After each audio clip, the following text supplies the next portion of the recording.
Guys, what a beautiful disaster. Welcome back. Thank you for being patient and for going to town in the comments and sharing what you're reading. This is why book lovers are great. Thank you for your grace. Sometimes internet connections are unstable, especially in Thomasville, Georgia. And anyone would tell you that Thomasville is a lovely town. It literally smells like freshly baked bread most days, but the internet is a problem. So thank you so much for coming back, coming to you live from my reading room, where I hope the internet connection is more stable than my dining room. So we are going to start with what Olivia sent out for you today, which is this spring literary lunch guide. Oh, good. Thank you, Susan.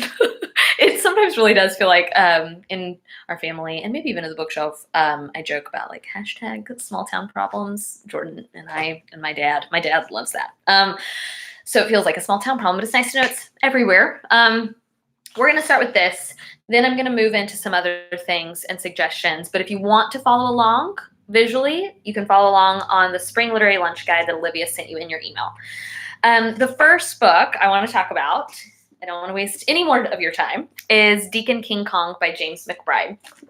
Okay, so you might recognize James McBride. He is a New York Times bestselling, award-winning author. His book, I believe, maybe back in 2017, maybe even farther back.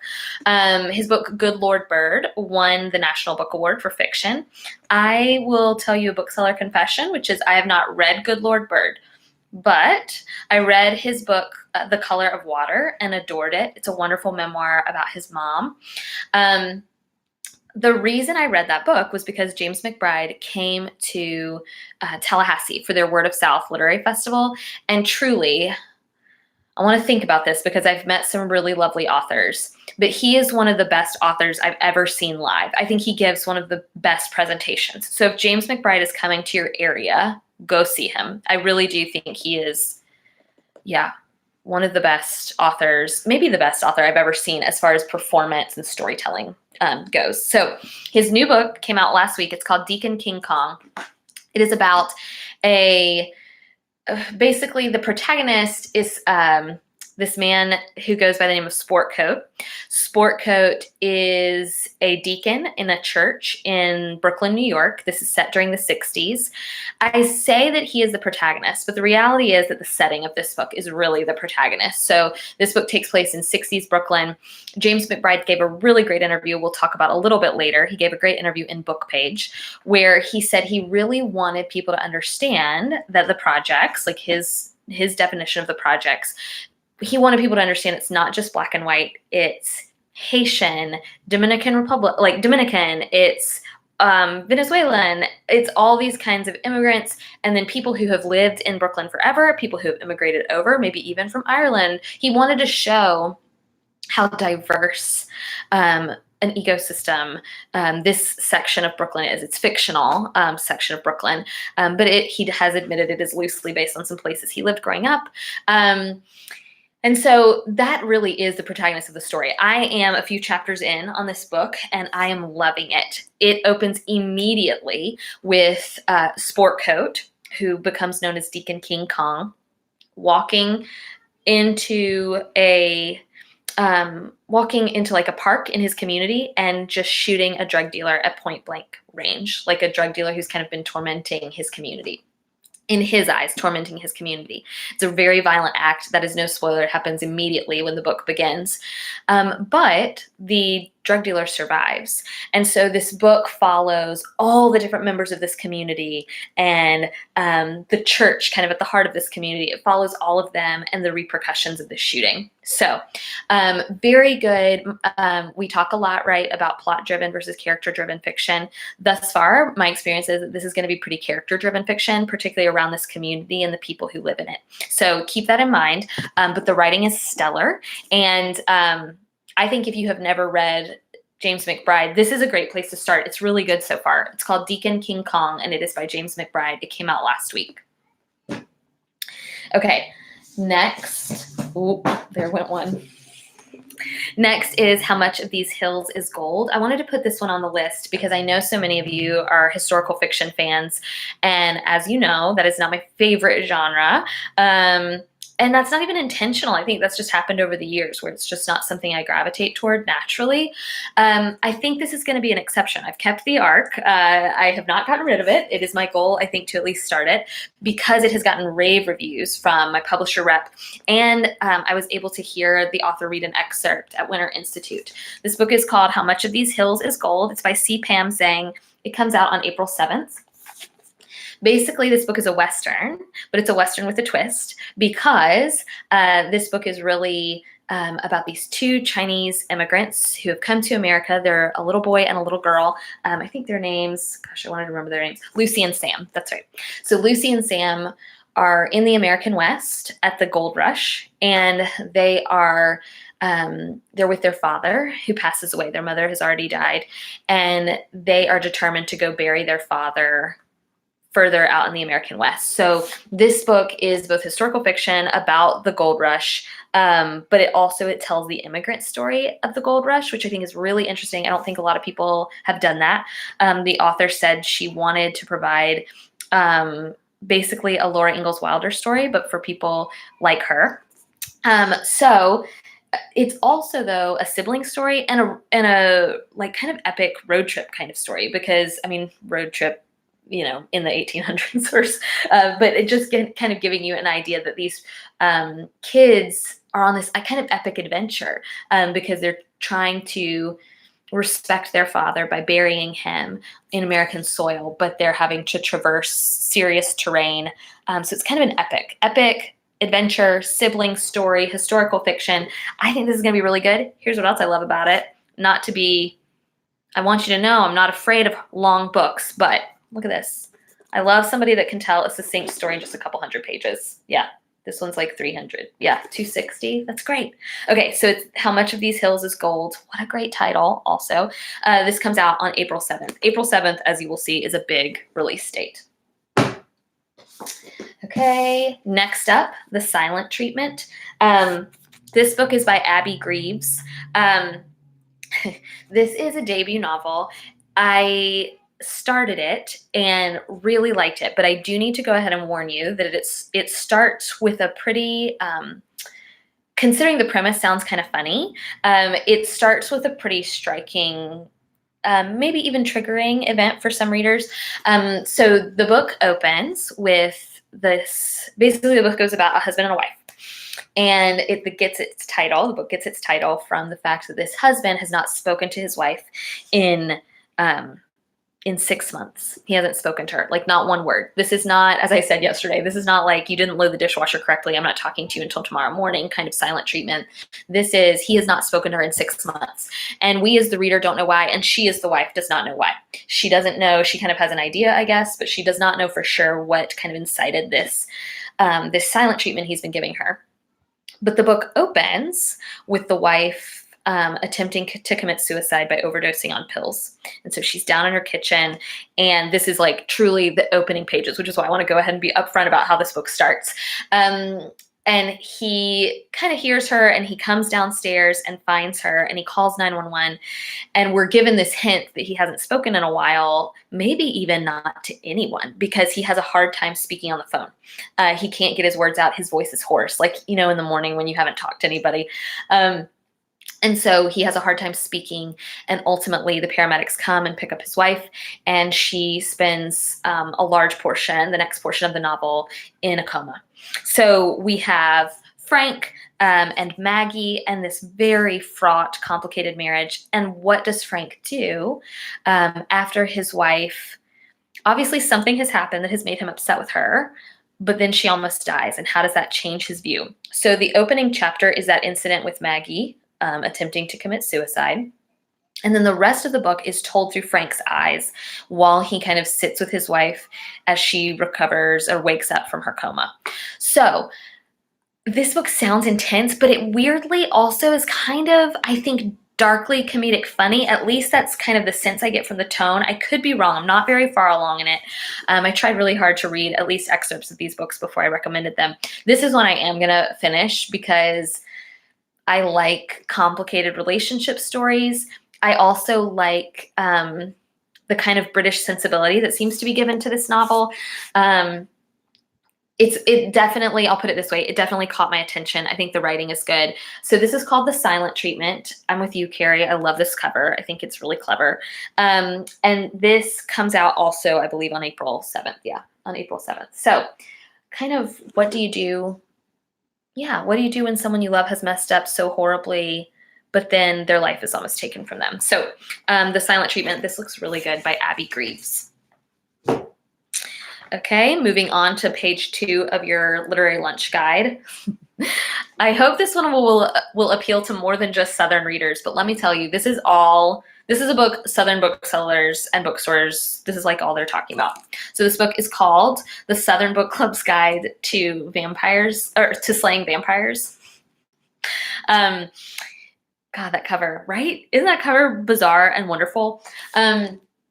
So let me be clear about this book. My publisher rep made it clear to me. This is a horror novel. So if you are not a mystery, suspense, horror, thriller reader, mystery, suspense, horror, thriller, if none of those are appealing to you, then this will probably not be appealing to you. My understanding is it is supposed to be accessible horror. So maybe if you, I don't know, I've read a Stephen King book. It was fine. Maybe if you are on the fence about somebody like Stephen King, but you want to try this genre, maybe like it's coming up in a reading challenge to read outside your comfort zone or something like that, I think this could be a good one to try and pick up because I think it has crossover appeal. So basically, this author, by the way, is also, his name is Grady Hendrix.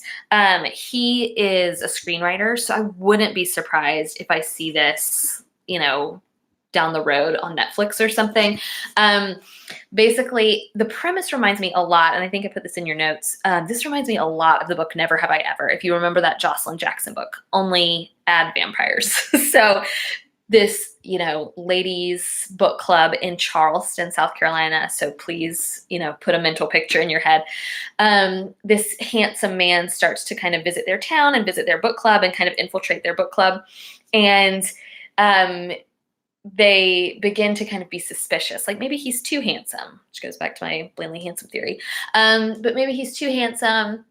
Also, his behavior is a little bit strange. And then through reading certain books in their book club, they realize, wait a minute, what if he's a vampire? And so they begin to hunt this vampire to slay him. Bridget, I think you're right. I think these are definitely, his books are supposed to be tongue-in-cheek, which is why I say crossover appeal. This is not going to be a book that takes itself too seriously. I think that's evident, right? I think that's evident by the title. Look, I talked to a couple of booksellers, bookstore owners from South Carolina, because I had not read this one yet, and they reported back to me that they love this book. They are planning on selling it all season long, particularly a good summer book. So I wanted to put it on your radar, particularly if you are maybe even not from the South, but you're curious about life in the South. Maybe this will give you like a tongue-in-cheek, snarky look at life in the South.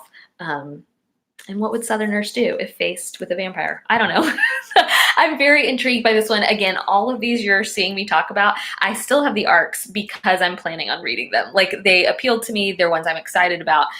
So the Southern Book Club's Guide to Slaying Vampires, also out on April 7th.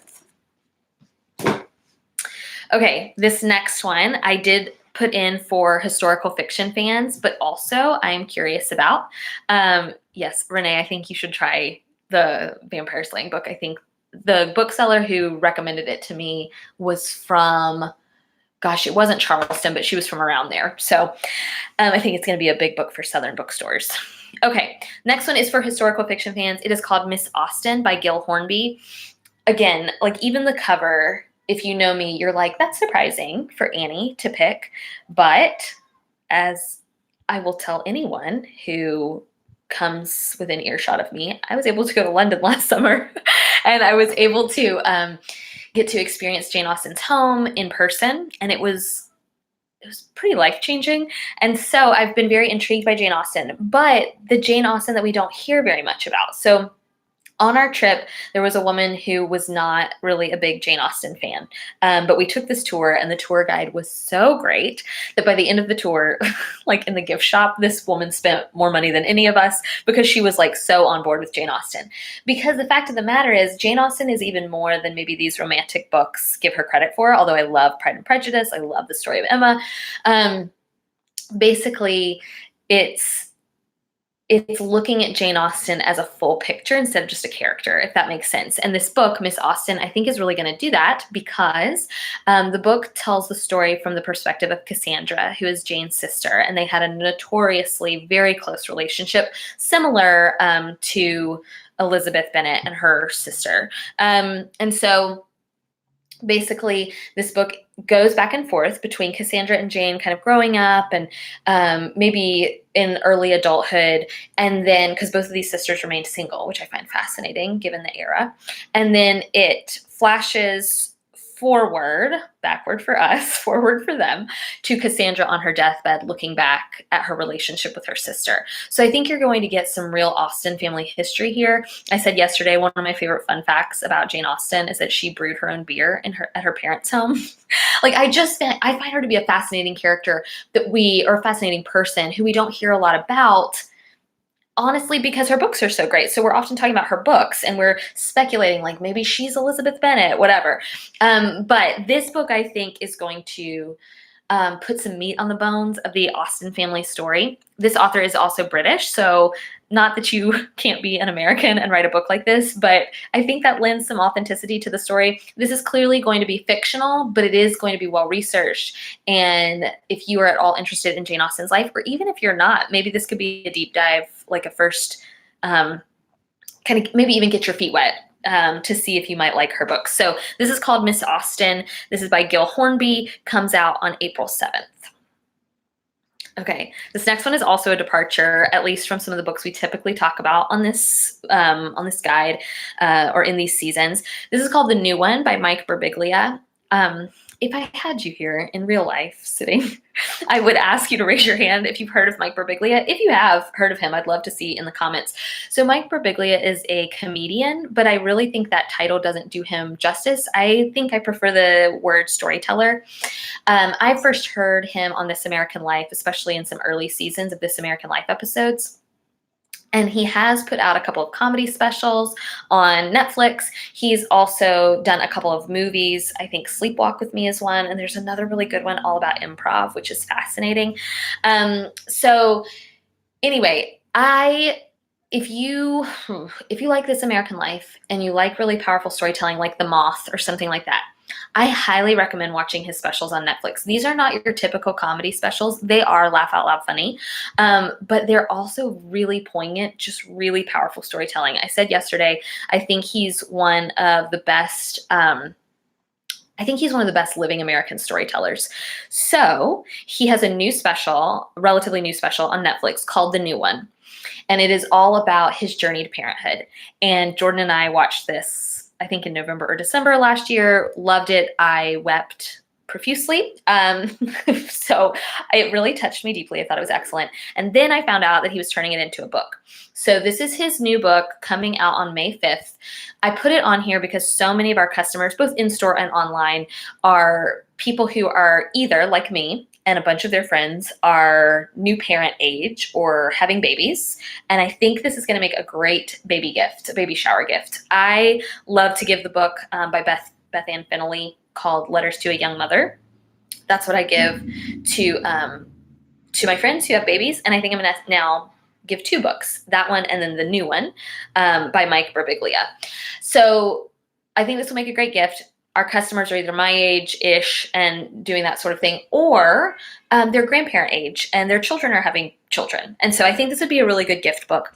What I like about it, I've already pre-ordered a copy for myself, is that Mike Birbiglia weaves essays that he has written kind of about coming to terms with becoming a father, but then his wife is a poet. And so it also incorporates poetry. And if you're like me, poetry is hard to read on its own. That's not always the case. Occasionally I will sit and read some poems, but it is not a genre that I gravitate toward. And so I like the fact that this book might incorporate both. So you could have this really funny or bittersweet essay paired with one of his wife's poems. So this is called The New One by Mike Birbiglia.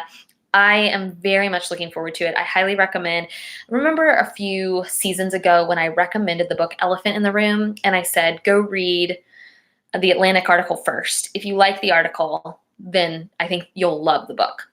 Go watch The New One on Netflix. If you hate it, then this book is not for you. If you love it and you're like me and it moved you, then I think the book will be worth your time.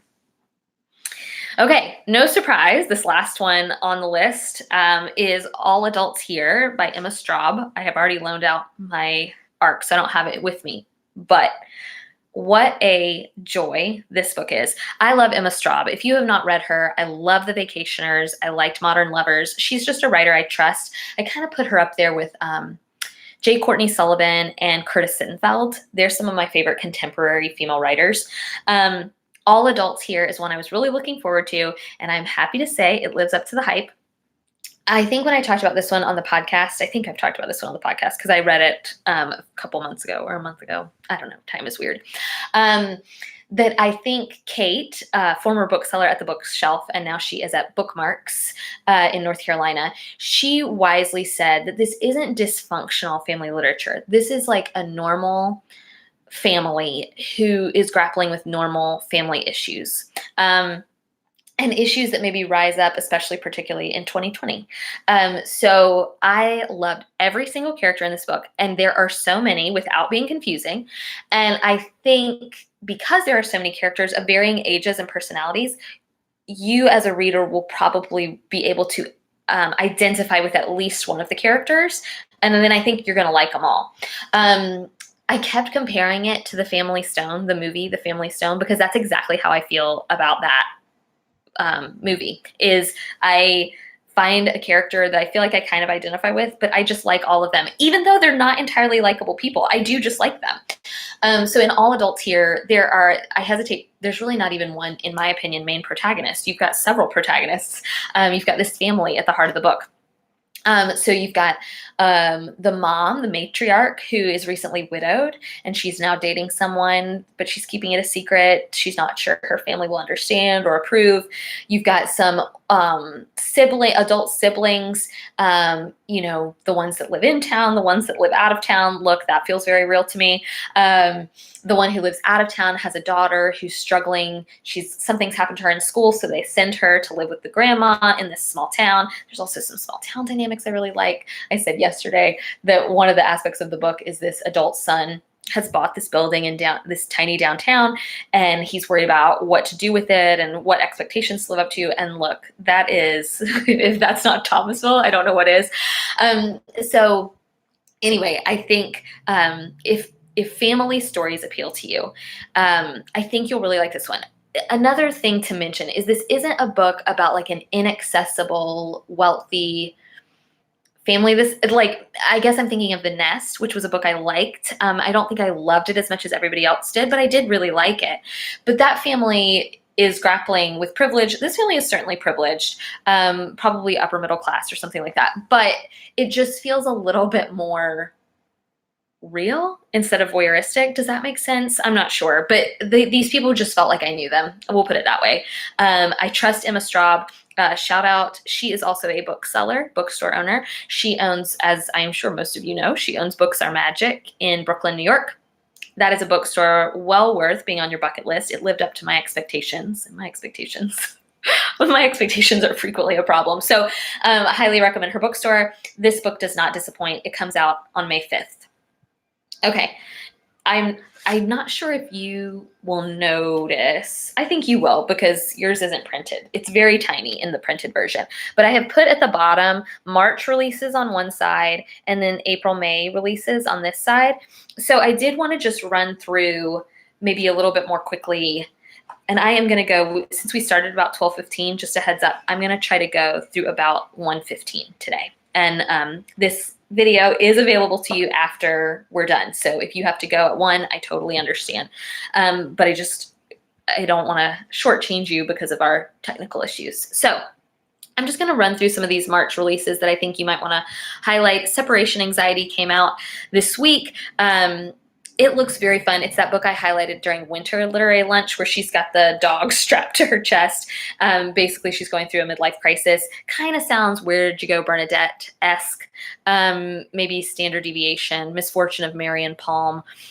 This woman who doesn't quite know what to do with her life now that her children they haven't quite left the nest, but they're old enough to maybe start caring for themselves. And so she's a little bit at a loss. And then she starts carrying her dog around with her. It looks very funny. The Night Watchman by Louise Erdrich. One of my bucket lists, maybe we'll do it for a backlist book club. I have never read The Roundhouse, and I would really like to. So Louise does a wonderful job of writing kind of indigenous stories. And so this is her new one. It is out. If it's not out this week, it's out next week, called The Night Watchman. Also, if you have read and loved The Roundhouse and you think I would like it, I would really appreciate your feedback. Next is a book you all already know about. I feel like you probably do. I don't see it in my stack here, but it is called Don't Overthink It by Anne Vogel. This is Anne's new book. You probably know about her because of Modern Mrs. Darcy or because of What Should I Read Next. I would say this is a departure for her, but I feel like she is really doing a good job of branching out beyond the bookish or the book-loving world. Her first book, Reading People, was all about personality typing. Her second book was delightful, about the reading life. This third one, I think, is more like the first one because this is all about decision fatigue and how to make better decisions and the exhaustion that comes with overthinking if you're a type A personality. This would probably make a great pairing actually with I Miss You When I Blink by Mary Laura Philpott. I want readers to always make up their own minds about books they either listen to or check out from a library or buy from a bookstore. But I am just going to tell you that Don't Overthink It, to me, would be best purchased because there are workbook pages in it. I always like to know that as a reader.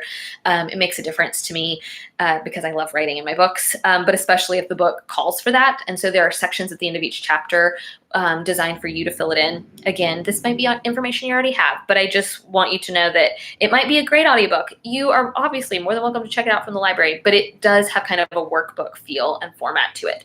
That is Don't Overthink It by Anne Vogel. The Two Lives of Lydia Bird. This is the new one by Josie Silver. You might recognize her name from One Day in December. She wrote that book. It was a Reese Witherspoon pick, I think in 2018. I remember it was kind of a surprise Reese Witherspoon pick, at least to us at the bookshelf. And next thing you know, we had sold like a dozen or more copies, which for us is a lot. And anyway, I liked One Day in December. I think this one feels a little bit more Taylor Jenkins Reid-esque to me. And what I mean by that is One Day in December was definitely light and fun. The Two Lives of Lydia Bird, I think, is going to be a little more nuanced just because it deals with grief. So the main character, Lydia, basically there is life with her significant other and then life after her significant other passes away. So I think automatically it just has a darker tone than the other one. And so if you liked One Day in December, then you might really like The Two Lives of Lydia Bird. But just go into it knowing I think they are going to be very different in tone. That's The Two Lives of Lydia Bird by Josie Silver. It's out this week, maybe even out last week. These Ghosts Are Family. We'll talk about this one a little later when I show you some things in book page, but it looks really good. My Wife Said You May Want to Marry Me. I think that's a great title. This is a memoir. Kind of, I wonder if it'll be in the same vein as like When Breath Becomes Air or something like that. You might be familiar with Amy Krauss Rosenthal. She was a great children's book author, but she also wrote some memoirs. She had a New York Times column a couple years ago because she was dying from cancer, and she wrote a column basically saying somebody should marry her husband.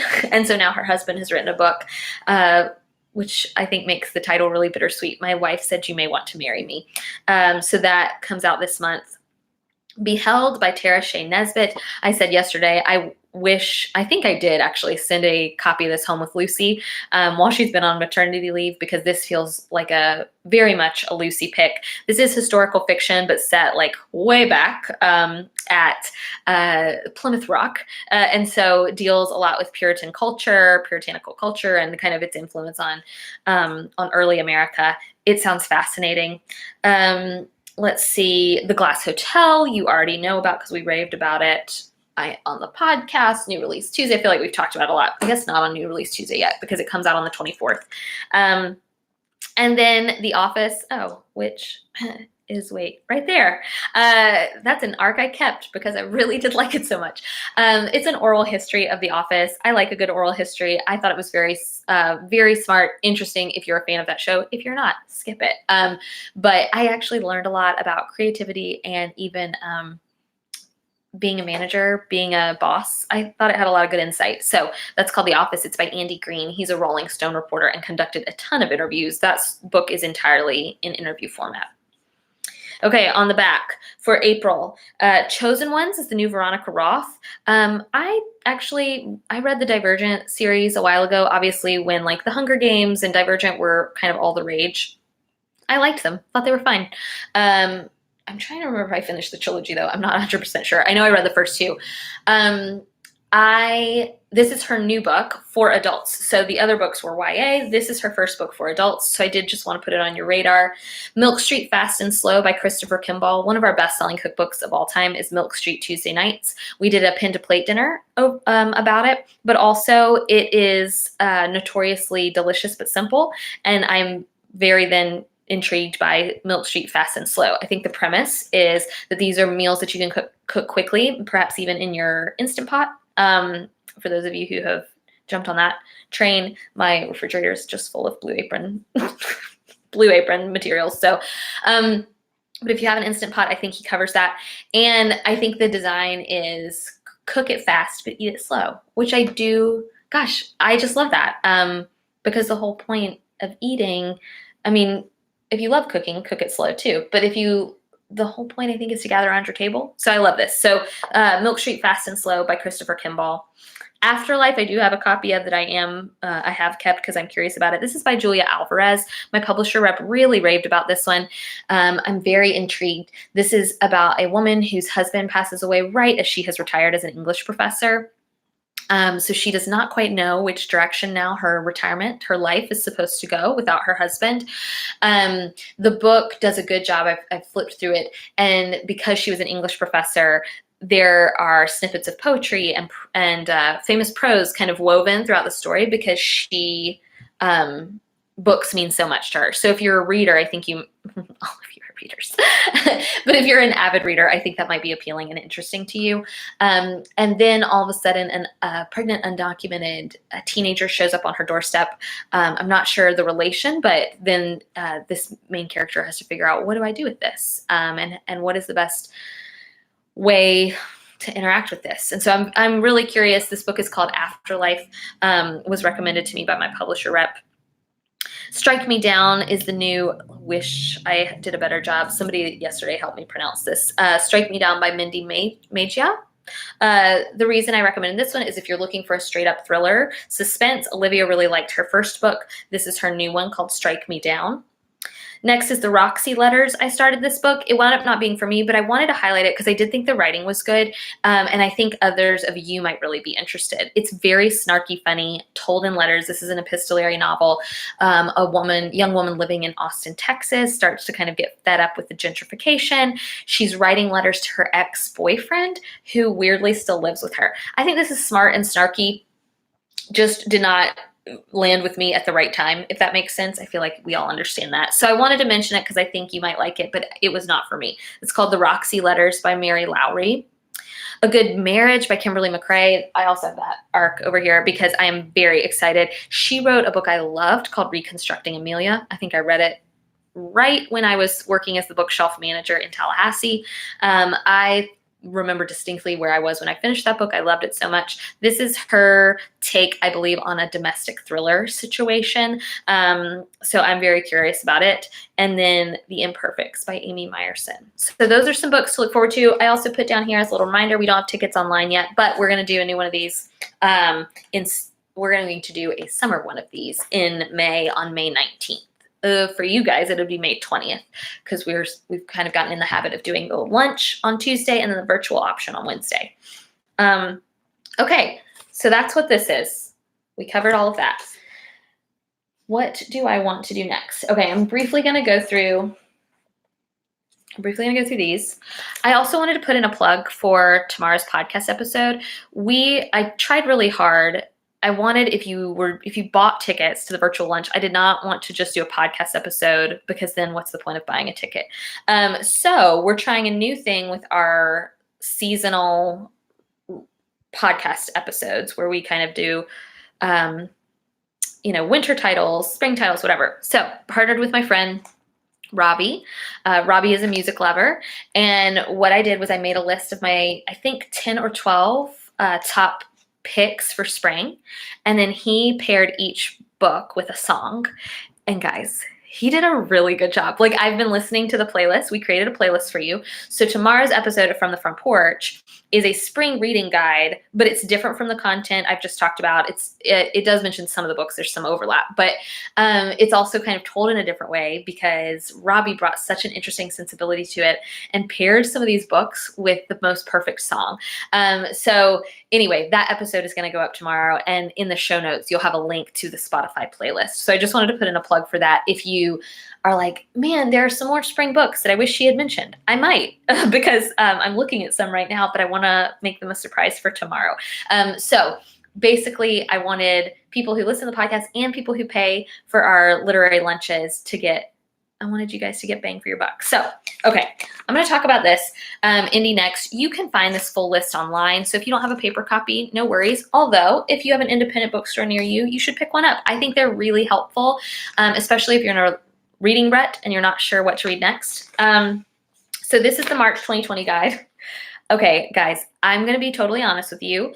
I do not have an opinion on My Dark Vanessa. I think it's another book that has kind of gotten a lot of news coverage or literary news coverage. I have not read it. We did not get copies of this, so I don't know truly too much about it. But if you spend a lot of time in the book world on Bookstagram or reading literary news, then you might have seen this one. I think Vulture, I've not read the article yet, but I think Vulture did a really good job of kind of laying out some of the issues or controversy behind the book. I also have had friends who've read this. I've had two or three people. Anyway, some people I know have read this book and really liked it and did not find it to be problematic. Other people did find it problematic. So I do think it's fairly intense subject matter. If you are not familiar, no judgment. This is a safe space. My Dark Vanessa is a fictional book about a young woman who was sexually assaulted, taken advantage of while she was a student at a boarding school. The book flashes back from that incident or flashes forward from that incident to the young woman in her adulthood. So she was like a teenager. While she was at boarding school, her teacher utilized his power to take advantage of her. And then the book flashes forward to this man has wound up having more flack, almost like a Harvey Weinstein situation where more and more people are coming forward. And so an interviewer finds this young woman to kind of talk to her about her experiences. So intense subject matter. It does sound interesting to me. It may be one I pick up down the road. I just have not read it yet. But I have seen like a lot of buzz, a lot of hype, as Holly says, but then also just some intense, maybe even scrutiny. So just wanted to make you aware of that. But it is, every book that lands on the cover of Indie Next is a book that has been nominated more times than any other book for this. So Indie Next lists are compiled by independent bookstores and booksellers all over the country. We send in our nominations every time we read an ARC. Like if we love it, we send in a nomination. So the book on the front every time is the book that has been most popular. So that's just a FYI. I was always curious, did they just randomly pick one? But no, it is the top book of the month. I don't know if you'll be able to see, but look at all the stars on mine. There are so many good books in March. So Writers and Lovers I feel like now I can safely say, because it's in people's hands now. This was my March shelf subscription. If you are not a shelf subscriber, but you generally like the books I like, I think you will love this book. It's so well written. I can't get over how well written it was. So much about the writing life. If you are an aspiring writer or you admire the writing life, then I think you'll enjoy it. Good Neighborhood. This is the Therese Ann Fowler. I'm curious if anybody has read this. This is one that was very intriguing to me. I just never got around to it. I feel a little bit bad about it because I love her other books. Her other books are historical fiction, A Well-Behaved Woman, which was about one of the Vanderbilts, and Z is for Zelda, which is, I own it somewhere over here. So I really like her. This is a departure, though. This is contemporary fiction. Reminds me of the Anna Quindlen book and Little Fires Everywhere by Celeste Ng, because it's kind of about these two neighbors and what happens when you don't know your neighbors, or maybe you know them too well. So this is called A Good Neighborhood. Saint X, you have heard me rave about, but it now also has the approval of Nancy. I still think, Olivia, if you're listening, I still think you would like this. But this book is, in my opinion, outstanding. We did have some debate in yesterday's literary lunch about people's feelings over the ending. So it might be an ending that has varying opinions, but I really love this book. This is the one I talked about at Winter Literary Lunch about the young woman who goes missing in the Caribbean. Okay, guys, I'm so sorry. I'm really showing my ignorance here, but I truly do not know how to pronounce the new Colin McCann book. Apirijon. This is why we miss Lucy, although Olivia can do some French pronunciation as well. I truly don't know the title of this book. I feel bad about it. But it's the new Colin McCann, and Lucy is reading it right now. And she texted specifically to say how much she was enjoying this. So if you read along the lines of Lucy, I think you'll really like it. Caroline at the bookshelf is also a Colin McCann fan and is about to start this one. Next, We Ride Upon Sticks, which is one I briefly mentioned last literary lunch. I've also mentioned it on the podcast because I did read that book and I really liked it. It was I think it was a 3.5-star book for me. Kate, former bookseller, loved this book. I liked it. I think it's very smart. Really learned a lot about field hockey. Set in the 80s in Salem, Massachusetts, this kind of losing field hockey team decides to employ witchcraft. And it is very funny, tongue-in-cheek. Might make a good pair with the vampire book. Okay, Deacon King Kong, we've already talked about. Separation anxiety. I feel like we talked about Girl with the Louding Voice. Splendid in the Vial is the new Eric Larson. I love him as far as historical nonfiction goes. I think he does a really great job. Yes, Janet, I think you did spell it correctly. Maybe, but you didn't know how to spell it, and I don't know how to pronounce it. So we're on the same page. We talked about Greenwood in a New Release Tuesday podcast episode last week because I wanted to mention it for fans of Overstory. It looks like it has really similar themes to that book. The new one by Rebecca Solnit, if you like a good feminist memoir, maybe a look into the 80s San Francisco, the activist life, I think you'd like that. She spoke at Winter Institute and did a really powerful job. Undercover Bromance, guys, I got to get on this train. The Bromance Book Club is supposed to be outstanding, and this is the new one. I believe it's ultimately going to be a trilogy. If you're not familiar, it's a funny rom-com series about this group of men in Nashville who start reading romance novels to improve their marriages, and then they meet and talk about it. I think it sounds delightful. I just have not read them. Okay. Also, The Hunting Party is out in paperback. Olivia loved this book in hardback. She thought it's a great campus thriller novel. Let's see. I think yesterday I mentioned We Are All Good People Here. This is new in paperback by Susan Rebecca White. I mentioned it because if you are local, she is going to be in Tallahassee at their Word of South Festival. Okay, so that's this. You can access this on the Indie Next website if you ever, if you can't pick one up at your local bookstore, if you're ever without one, you can just find it online. Okay. Ugh. last thing is Book Page. I mentioned this because I think it's a great resource if you're a book club leader or you just want, I have a couple of customers, I could name them for you, who love reading and then they love researching the books after they read them. So Book Page, I think, is really helpful if you find yourself in that category, because it's great to read after you're done reading. So you can also pick these up at your local bookstore. Content, interviews, and things are also available online. I think they do their interviews and their reviews online. And if you're a Treat Your Shelf subscriber, you get one of these in the mail from us every month. I only wanted to point out a few things because just in case you either want some other titles or you have access to Book Page, there are some really good interviews. So the first book I wanted to recommend, I mentioned on New Release Tuesday yesterday. Every New Release Tuesday, I kind of think to myself, what would Annie, who didn't own a bookstore, have bought this week? Like, what book would have caught my attention? And it's always hard the first Tuesday of every month because there are so many good books. But the book I think I would have walked away with, and I think I may still walk away with it, is At the Center of All Beauty, Solitude and the Creative Life. This is by a man named Fenton Johnson. He grew up Catholic in rural Kentucky and was always really intrigued by the life of Thomas Merton, who is a monk and mystic who kind of sequestered himself. And so here's the good news. Like, this book is not religious. I know I recommend occasionally the occasional Christian lit. That's not what this is. This is more like taking his early childhood fascination with the solitary life and then applying it to and looking at solitary life throughout history. So each chapter in this book is a different, I think he calls them solitarians. I think that's what he calls them. So anyway, people who lived or existed in solitude for periods of time. So Henry David Thoreau gets a chapter, Emily Dickinson gets a chapter, Eudora Welty gets a chapter.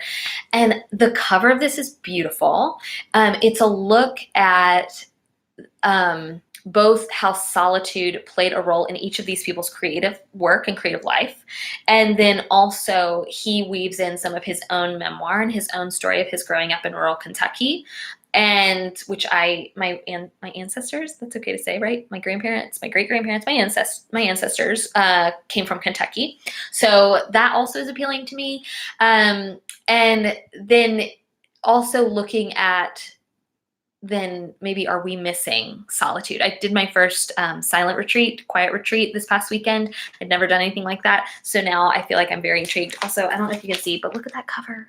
Guys, that's a really pretty book cover. So that's called At the Center of All Beauty. That's by Fenton Johnson.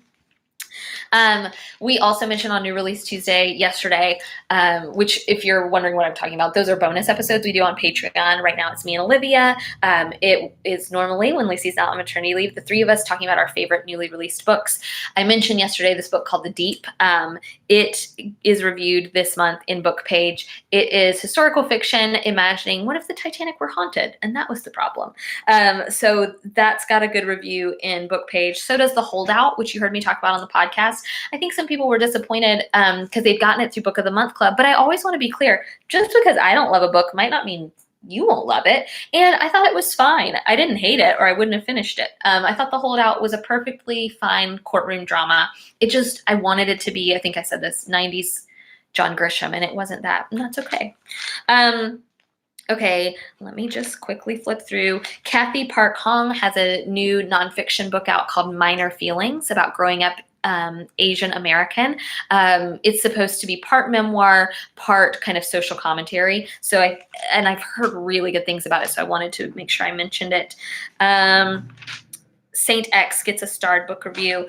Okay, the interview with James McBride is outstanding. I am sure it is online, so Google for that if you are at all interested in him.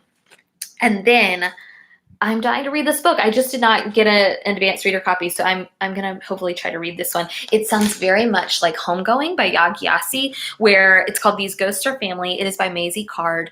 It opens, I mean, it's going to be intense, but it opens on a Jamaican sugar plantation, but it follows this family through the decades. And I think 8 generations maybe is what's covered. So again, sounds very similar to Homegoing, which I adored. So very curious about that. Also, that cover is really good. And I love the title, These Ghosts Are Family. That's so good. My Dark Vanessa gets a starred review in here.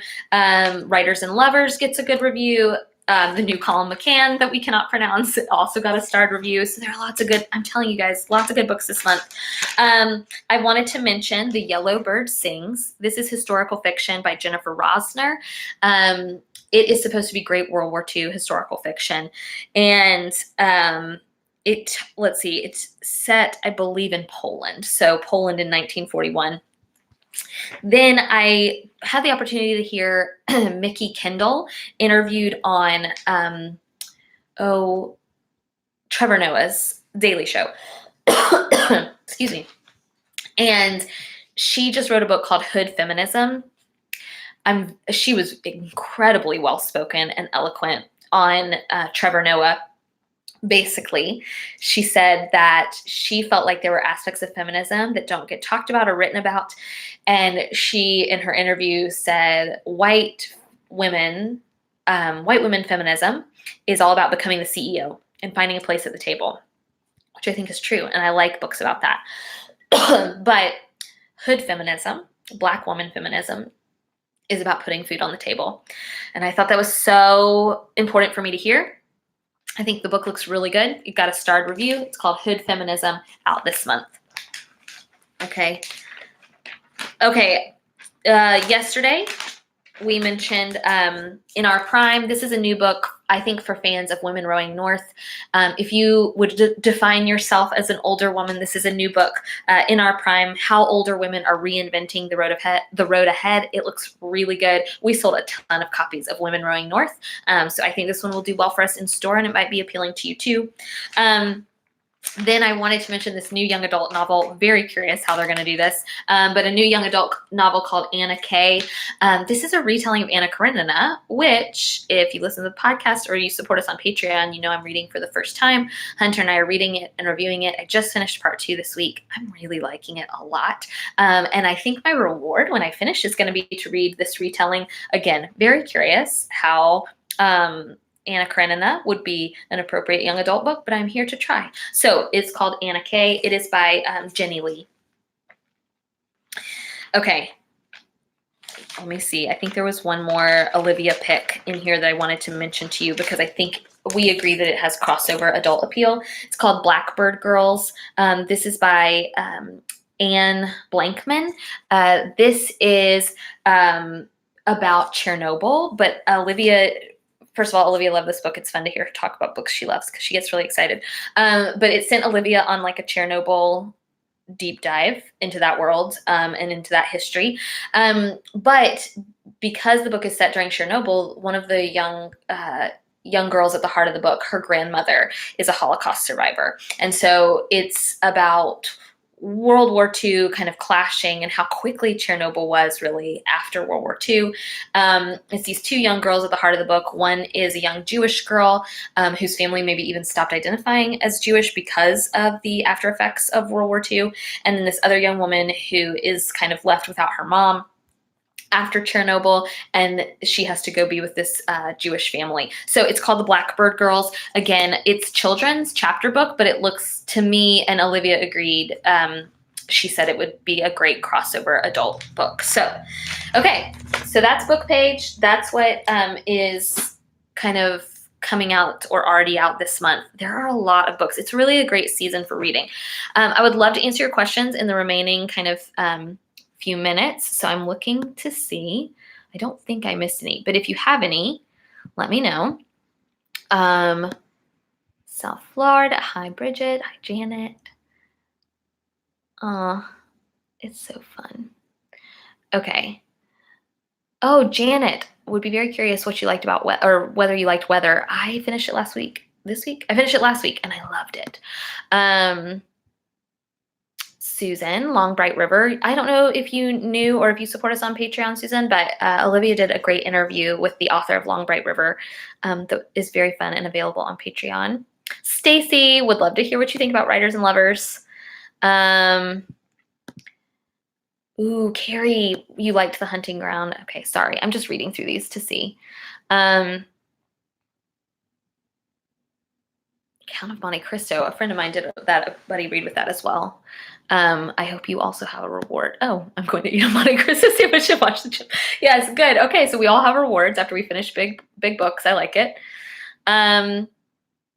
Let's see.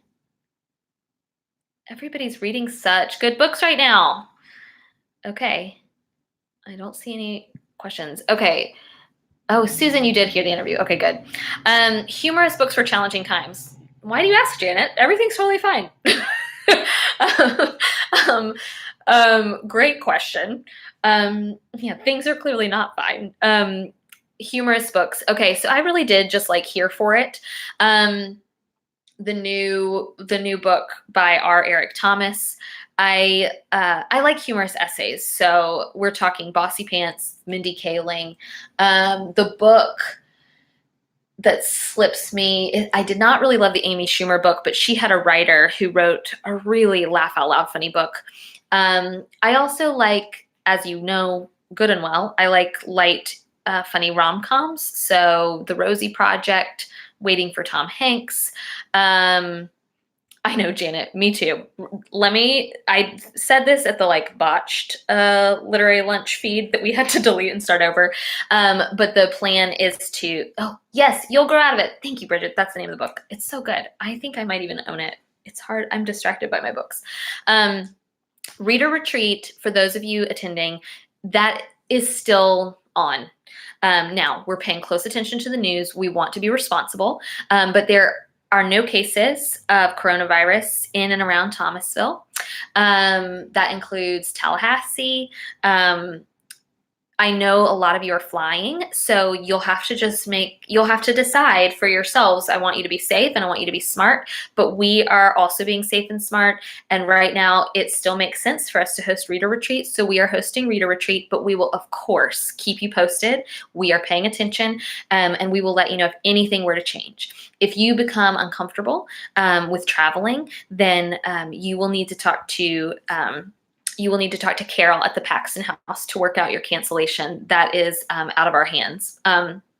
Money has not changed hands, but she is aware. And I know, small town, I know she will be accommodating. But I did want to let you know that we are keeping an eye on that. But right now, we are very excited and prepped and ready for Reader Retreat. We're planning on seeing all of you, and we cannot wait. We got your tote bags yesterday. They're very cute. Okay. Let's see. Yes, Writers and Lovers deserves to be savored. I agree. Early Chelsea Handler books. That's good to know, Holly. And okay, Bridget, that's a great recommendation. The Bookish Life of Nina Hill. I like Abby Waxman a lot as far as light, enjoyable lit. I would highly recommend her. She's got a new one coming out this summer that I'm very much looking forward to. I know I mentioned Waiting for Tom Hanks. She's got a new one coming out this summer. She's going to be with us at Reader Retreat, which we're very excited and thankful for. But I'm also curious about her backlist. She wrote some YA books. Julie Buxbaum also has some YA books I really liked. I loved 10 Blind Dates. I thought that was very funny. My Eyes Are Up Here, I thought was very funny. So if you're looking for funny books, I think YA. Oh, thank you, Susan. That's a good rec. I really like Ariel Lawhorn, so that is a good recommendation for all you historical fiction fans. If you guys like her, I love Fiona Davis. I still really like her too. I do think so much research goes into historical fiction, to really well done historical fiction, and I do appreciate that. Okay. We're going to wrap it up. Thank you so much for your patience. All of the books we have talked about today are available for pre-order on our website. Olivia has sent you the link. You have a not a shelf subscription. You have a discount code that Olivia sent as well. No pressure from us, but we would love if you ordered, if you did want books from today that you ordered through us, we'd be excited to help you. Also, Bridget, Carrie Winfrey, that's a good point. We are doing a live podcast with Carrie Winfrey, so some of that footage will be available in podcast format. So if you can't be with us at Reader Retreat, portions of that author podcasts will be available on the regular podcast feed because we don't want to leave all of you out. Because I'm very excited to talk to Carrie Winfrey about blandly handsome men and romantic comedies. So, okay, that is it from us. Thank you guys for your support of our store. Thank you for your grace in dealing with us today as we had technical difficulties. And I wish you the happiest reading season because these are some good books. So thank you guys. We'll see you next time. Bye. Oh, thank you, Susan.